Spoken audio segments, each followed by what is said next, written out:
Assalamualaikum warahmatullahi wabarakatuh. Selamat malam semeton jadi senamian, selamat malam polong-polong. Jadi di video kali ini aku mau menjelaskan beberapa, mungkin 2 pertanyaan dari salah satu followers aku di Instagram. Followersnya sih nggak banyak-banyak amat, jadi buat kalian yang mau follow silahkan follow di Instagram yang ada di bawah ini. Yang terpenting di sini adalah kita bisa saling memberikan manfaat, berbagi informasi, ilmu pengetahuan, dan banyak hal lainnya, mungkin pengalaman dan lain sebagainya.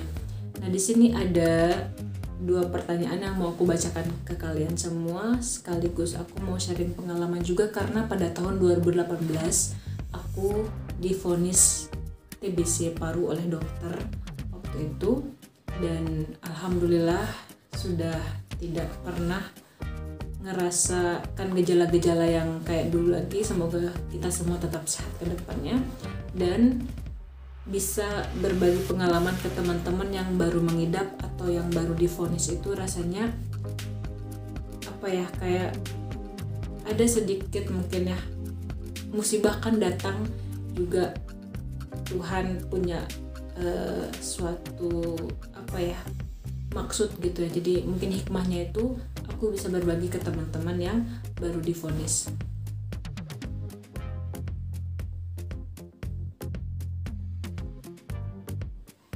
Nah, di sini aku bacain pertanyaannya itu. Assalamualaikum Kak, saya baru saja menderita TB paru dan baru hari ini pertama mengkonsumsi obat OAT atau obat merah itu Kak. Dan efek sampingnya Masya Allah, sendi, nyeri, pegel-pegel, pusing, lemes, dan selalu mengantuk.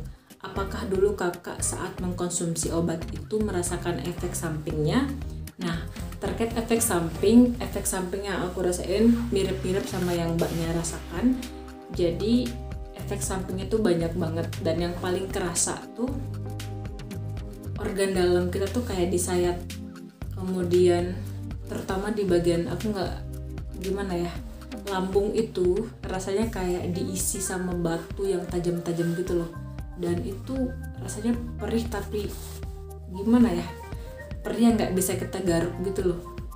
Nah, kemudian di samping itu aku pernah sampai jalan pun itu nggak bisa tegak saking sakitnya di bagian sekitar, pokoknya rongga dada ke bawah itu sakitnya Masya Allah, dan jalan tuh agak nunduk saking sakitnya itu.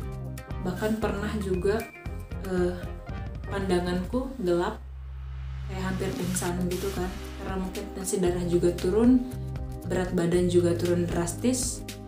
Kemudian juga dahak itu keluarnya banyak banget, karena mungkin pada saat konsumsi antibiotik itu kayak semacam pembersihan bagian paru-paru gitu kan, sehingga banyak banget dahak kita yang keluar.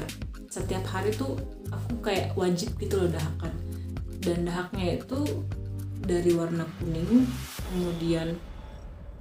kemudian berwarna ke agak bening gitu. Kalau sudah bening berarti sudah agak aman, tapi kalau masih kuning, masih hijau, mungkin masih butuh perhatian gitu ya. Dan obat ini itu ukurannya tuh kayak kurang lebih segini guys ya, lumayan besar, dan dikonsumsi, sekali konsumsi itu 3 obat dan nggak boleh stop. Jadi 6 bulan pengobatan itu nggak boleh stop. Kalau kita stop sehari aja, kita harus ngulang dari awal lagi. Kalian bisa bayangin kalau misalkan nih 6 bulan konsumsi obat itu, kemudian nggak sengaja kalian lupa di bulan kelima atau H-1 bulan ke-6, kalian bakal ngulang lagi dari awal. Jadinya buat kalian yang sedang mengalami atau menjalani proses pengobatan dan menggunakan antibiotik, sebaiknya pasang alarm dan pastikan kalian sudah konsumsi obat itu setiap hari. Jangan sampai stop. Kalau stop nanti yang ada bakal lebih parah lagi, karena bisa menyebabkan penyakit TBC resisten.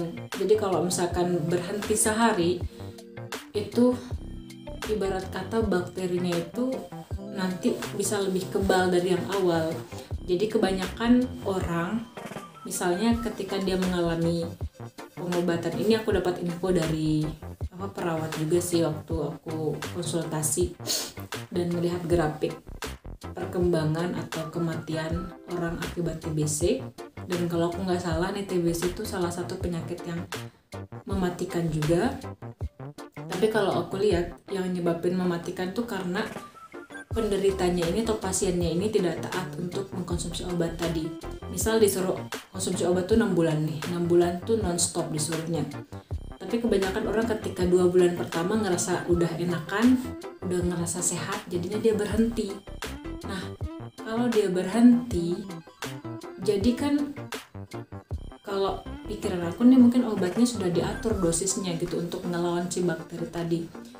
Kalau misalnya pasiennya berhenti tidak sesuai dengan anjuran waktu yang sudah ditentukan, khawatirnya bakteri tadi itu mungkin ketika dia sehat bakterinya tuh lagi istirahat atau di fase dorman gitu loh, istirahat. Nah kalau dia berhenti mengkonsumsi obat, yang ada ntar bakterinya bangun lagi. Nah kalau sudah bangun lagi itu dia bakal lebih kebal, jadi dia udah nggak mempan lagi sama obat yang tadi kita konsumsi, sehingga harus butuh pengobatan yang lebih bagus lagi dan lebih tinggi lagi dong dosisnya untuk ngelawan dia. Jadi buat kalian yang melakukan pengobatan, lakukan anjuran dokter. Jadi insya Allah dokter juga pasti mengarahkan kita untuk sehat. Gak mungkin dokternya mau membuat kita meninggal kan. Jadi ikuti semaksimal mungkin anjuran dokter supaya kita tetap sehat. Kalaupun ada obat herbal, aku nggak melarang. Jadi pernah dengar juga sih ada obat herbal untuk flek paru, tapi aku belum pernah coba. Jadi waktu itu kayak udah nyerah gitu kan. Sebetulnya aku tipe orang yang agak anti mengkonsumsi obat-obatan sintetis, obat-obatan kimia gitu. Cuman ya pada fase itu aku udah ngerasa kayak down, terus masa depan tuh kayaknya suram banget. Jadi kayak gimana ya, pokoknya waktu itu aku resign dari kerjaanku. Dan kalau TBC kan memang harus intensif 6 bulan itu pengobatan di rumah. Jadi 3 bulan pertama itu harus gunakan masker supaya nggak menular, karena TBC itu adalah salah satu penyakit menular yang disebabkan oleh bakteri Mycobacterium tuberculosis. Jadi di kelas 10 biologi SMA, di kelas 10 SMA ya, kelas 10 kan SMA ya, pokoknya di SMA kelas 10 kalian belajar materi Kingdom, pasti ada bakteri di sana dan pasti ada pembahasan tentang Mycobacterium tuberculosis di situ. Nah terus selain itu TBC itu apa sih aku mau ngomong, lanjut deh ke pertanyaan yang kedua ya. Yang kedua, Kak mau tanya satu lagi, kalau makanan kakak ada yang dipantang tidak? Jadi ini sempat aku tanyakan juga waktu ke puskesmas, waktu ketemu sama perawatnya yang biasa ngasih obat. Jadi aku tanyain kalau makanan ada pantangan nggak, dan beliau mengatakan bahwa untuk penyakit TBC atau penderita TBC itu nggak ada pantangan makanan, jadi boleh makan makanan apa aja. Tapi kalau misalkan kalian masih ngerasa batuk, hindari konsumsi gorengan untuk meredakan batuknya. Takutnya kalau kalian batuk konsumsi gorengan, yang ada nanti batuknya tambah parah. Jadi kalau makanan untuk penderita TBC itu nggak ada pantangan, tapi tetap perhatikan makanan, makan yang sehat supaya cepat pulih juga. Karena kalau kita mau makan cuman ngelihat enaknya doang, nggak ngelihat sehat ya, badan kita juga nanti yang khawatirnya nggak bisa lebih baikan gitu. Jadi kalau konsumsi untuk aku dulu waktu TBC itu yang aku konsumsi itu telur, kemudian berusaha makan makanan yang segar, hindari gorengan yang terlalu banyak supaya batuknya juga membaik.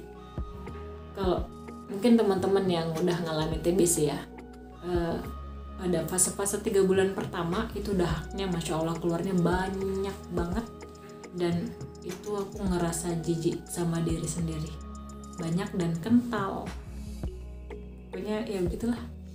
Terus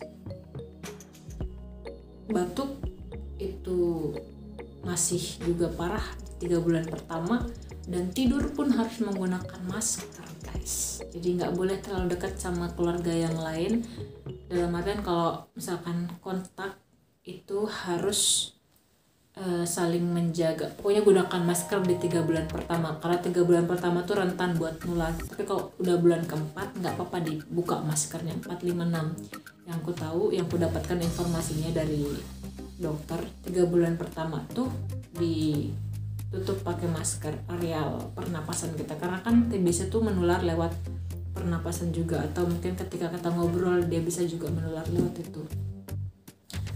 Ya, mungkin itu aja informasi untuk hari ini. Ada beberapa pertanyaan lagi, mungkin aku lanjutin besok aja kali ya. Semoga bermanfaat, dan buat kalian yang sedang menjalani pengobatan, tetap semangat, gak boleh putus asa. Jangan mati sebelum hari kematianmu, karena kalau mental kita sudah down, kita stres, itu yang ada nanti kita tambah sakit. Jadi setiap hari latih untuk berpikir positif, berdamai dengan diri. Insya Allah setelah hujan, setelah mendung pasti bakal ada pelangi. Insya Allah setelah kesedihan pasti akan ada kebahagiaan. Setelah masa terpuruk pasti bakal datang masa sukses.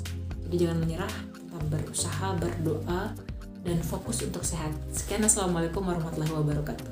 Bye.